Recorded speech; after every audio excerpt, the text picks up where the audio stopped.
독사의 자식들아, 너희는 악하니 어떻게 선한 말을 할 수 있느냐? 이는 마음에 가득한 것을 입으로 말함이라. 선한 사람은 그 쌓은 선에서 선한 것을 내고, 악한 사람은 그 쌓은 악에서 악한 것을 내노니라.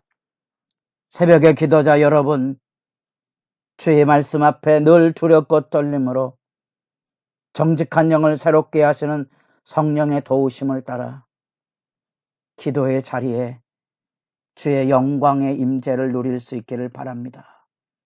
오늘 우리가 읽어갈 말씀은 사무엘하 14장 1절에서 20절까지의 말씀으로서 드디어 맏아들 암논을 살해하고 권력의 정점에 서게 된 압살롬의 도피가 이제 어떻게 다윗 왕궁의 세력으로 등장하게 되는지, 그 악의 모사들이 어떻게 움직여져 가고 이제 다윗의 왕권의 치명적인 아들에게 쫓겨서 시달려야만 되는 압살롬 반란으로 이어지는 지금 그 교두보를 우리가 지금 지켜보게 됩니다. 그 안에서 우리는 다윗 왕국 내 권력 야욕이 어떻게 확산돼 가고 있는가. 하나님은 다윗의 죄를 용서하셨지만 그 죄가 가져온 사람들과의 관계 속에 파행적으로 움직여가자는 죄의 지배력, 암논이 자기 이복 누이를 겁탈하는 그 거침없는 행보, 그 안에 기생하는 요나답이 권력의 향배에 어떻게 움직여져 가는지, 권력의 줄대기라고 하는 세력의 한 모습도 보고 그 안에 자기 누이에 대한 미움에 사로잡혀 2년여 동안 칼을 갈던 그 미움으로 인하여, 그 증오로 인하여 암논을 학살하는 압살롬, 이 무서운 죄의 지배력의 실체를 우리가 지금 역사 속에서 읽고 있는 겁니다. 우리는 죄를 그냥 단지 도덕적인 죄로만 생각하지만 죄가 이렇게 사람들의 영적인 싸움에 있어서 무서운 죄의 지배력으로 나타나고 있다는 사실을 가볍게 여깁니다. 결국 우리가 극히 개인 사안에 부부관계가 뒤틀릴 경우 그 악한 영향력이 자녀에게로 그대로 쏟아져 가는 무서운 굴레를 기억할 수 있겠습니까? 그 증오가 자녀들의 앞길을 해방한다는 거. 여러분, 교회 안에 여러분이 기도 생활 열심히 아니하므로 교회 안에 기도하고자 하는 사람들의 의욕을 무너뜨려서 교회가 영적으로 쇠락해 가는 데 일조한다는 책임의식을 절규하듯이 지켜보신 적이 있습니까? 이게 죄입니다. 죄악이 무엇인지 아셔야 됩니다. 그 죄악은 우리 힘으로 이길 수 있는 게 아닙니다. 왜 예수 그리스도가 십자가에 죽으셨을까요? 그 죽음을 통하여서만 죄는 힘을 잃어버립니다. 그래서 그리스도와 더불어 죽어야 합니다. 우리가 내 안에 육체의 욕망이 그리스도의 십자가 더불어 죽고 부활의 예수님의 새 생명, 새 마음, 생명의 영, 죽임의 망령이 아닌 살리는 영으로서의 삶을 우리가 살아야 한다는 겁니다. 그래서 밧세바 사건을 주목해 보았습니다. 그래서 하나님께서 다윗에게 권력이 가지고 있는 이 무서운 지배력에 대하여 경고의 빨간 등을 베레사, 우사의 사건을 통하여 경종을 울렸고 하나님께 신전을 지어드린다는 그 순수한 열망조차도 악에 이용될 가능성이 있기 때문에 경고등을 킨 바 있지만 그 권력의 누구도 예외 없이 이렇게 무너져 가고 그래서 우리는 다윗의 후손으로 오신 예수를 기다려야만 되는 구원사의 역사 흐름을 지켜보게 됩니다. 그것이 권력 부패입니다. 지금 우리에게도 끊임없이 죄의 지배력은 내가 하나님처럼 되리라는 이 권력의 욕망, 남보다 우월하는 그 우월의식, 바로 이런 것들로 인하여 하나님이 주신 이 관계 질서를 망가뜨리고 있다는 사실에 벌벌 떨지 않으면 진정한 참회, 다윗처럼 나단 앞에 무릎 꿇어서 하나님 앞이 아닙니다. 하나님 앞에뿐 아니라 사람의 진리 앞에, 진실 앞에 자기 죄를 고백하고 설 수 있는 정직한 용기가 우리들에게 필요하고, 그래야 우리가 권력의 부패 속에서 자신을, 교회를 지켜갈 수 있다는 사실을 유념하셔야 됩니다. 이 권력의 부패 속에 그 중심에 섰던 요압의 권력이 기생하고 요압의 권력이 확대돼가는 장면을 무섭게 여기 14장에서 만나보게 됩니다.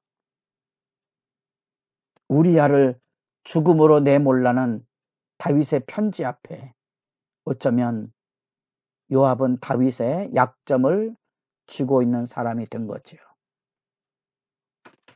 이제부터 요압은 다윗에게 암몬성을 무너뜨릴 때 다윗 엉이어 내려오소서 청원하고 있는 것처럼 보여지지만 명령은 왕이 내리는 거지요. 이제부터 왕을 오라가라 할 수 있는 권력에, 요압 권력의 기생이 자리 잡게 되고,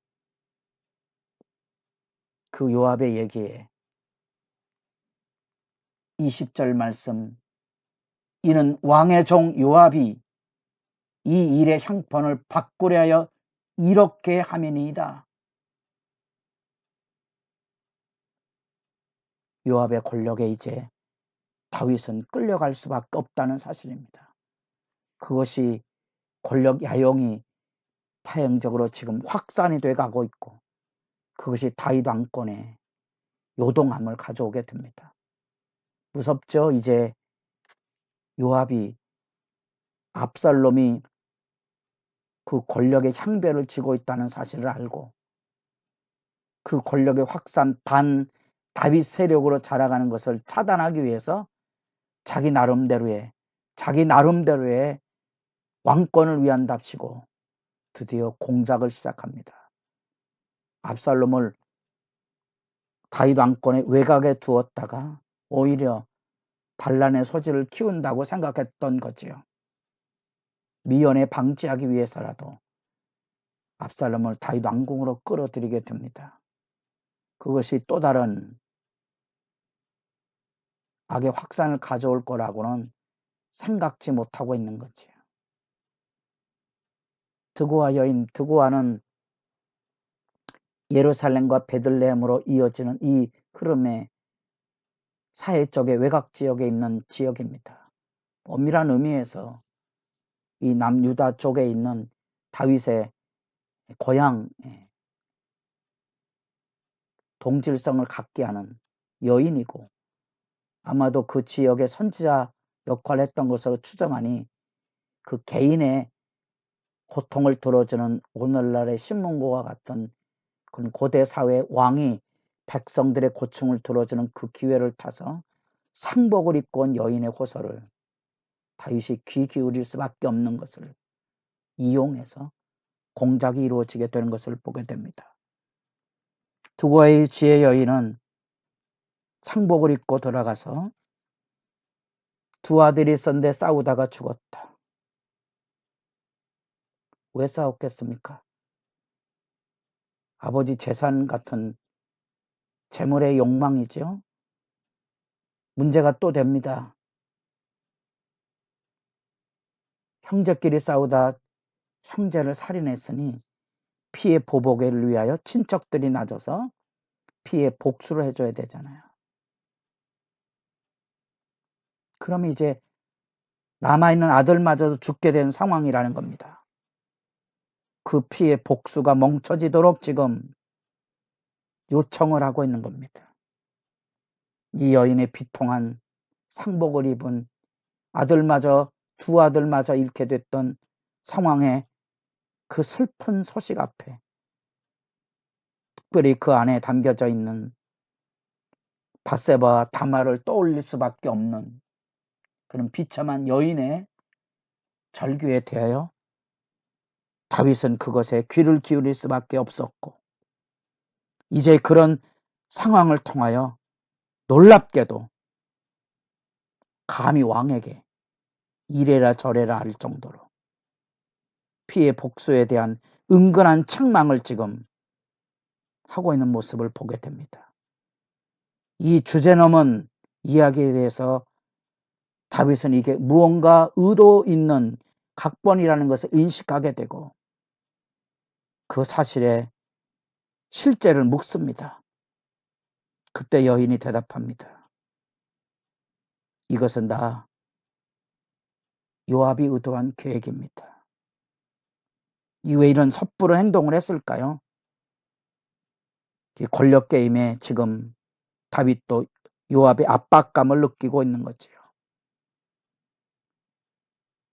자기 아들 문제로 흔들리고 있는 이 권력과 가족 사랑의 갈등을 부추겨서 요압은 지금 자기 권력의 확산을 꾀하고 권력의 안정을 꾀한다는 의도를 가지고 다윗 왕을 흔들고 있는 모습을 보게 됩니다. 여러분들은 무슨 생각을 하게 됩니까? 우리의 기도 제목은 무엇입니까? 이 부패한 권력 속에 우리가 저지른 악의 굴레 앞에 악을 이용해서 틈타서 움직여가는 이 악의 기생 세력이 또아리를 틀고 있다는 사실입니다. 그래서 그 여인을 통한 공작과 압박이 먹혀들고 있는 거고요. 이제 다윗이 흔들릴 수밖에 없는 입장에 끌려가고 있는 슬픈 모습을 보게 됩니다. 우리는 거기서 악의 실제적인 회방의 무서운 힘을 만나보게 됩니다. 여러분, 하나님 앞에 깨끗이 살아야 된다는 사실, 정당하게 회개하고 철저하게 용서하고 성결 유지해야 된다는 이 분명한 역사의 교훈을 붙들고 기도하는 시간이 깊어져 가기를 바랍니다.